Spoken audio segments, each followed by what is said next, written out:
By the time a man realizes that his father was right, he usually has a son who thinks he's wrong. It's a quote by Wadsworth that I completely agree with. As I was being raised, my father wasn't around very much.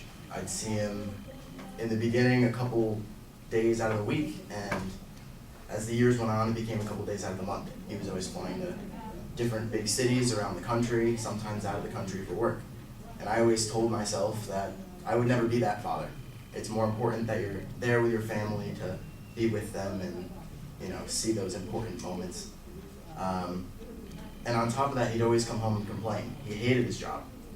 And my mother would always tell me that I need to work hard so I can get a job that I enjoy. Because if you work hard, or if you enjoy what you do, you never work a day in your life.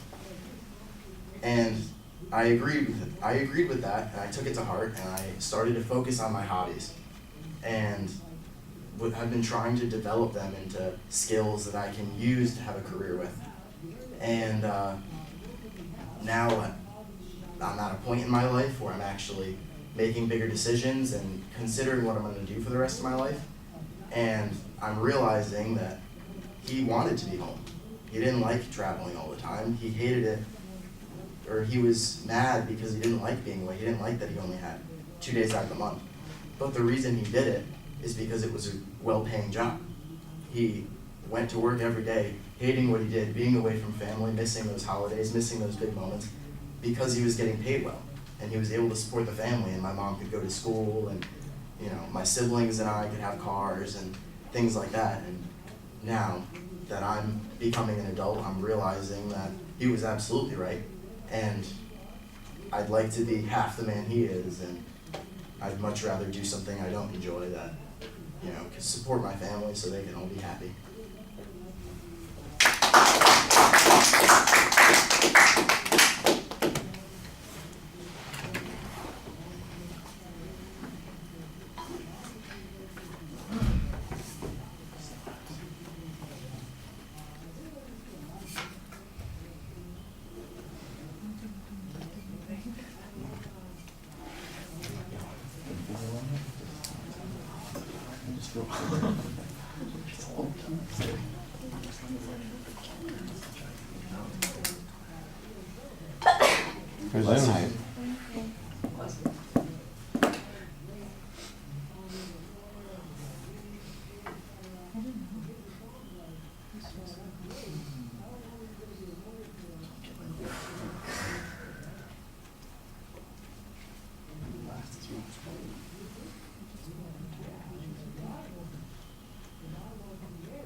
All right, and you start with the quote. That's probably the problem that I have most at the beginning of the speech. Use the quote later.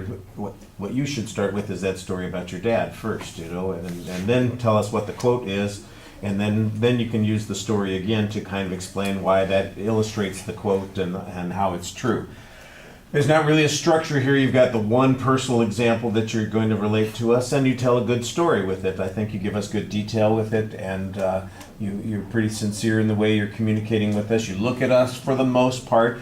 Once in a while, I do notice that you have a tendency when you're thinking to kind of look down a little bit. Well, and everybody does that occasionally. It's not a big deal when you do it occasionally, because I did think that you were looking at us for the most part. But it's maybe something that, pay attention to so that you don't fall into a bad habit on that.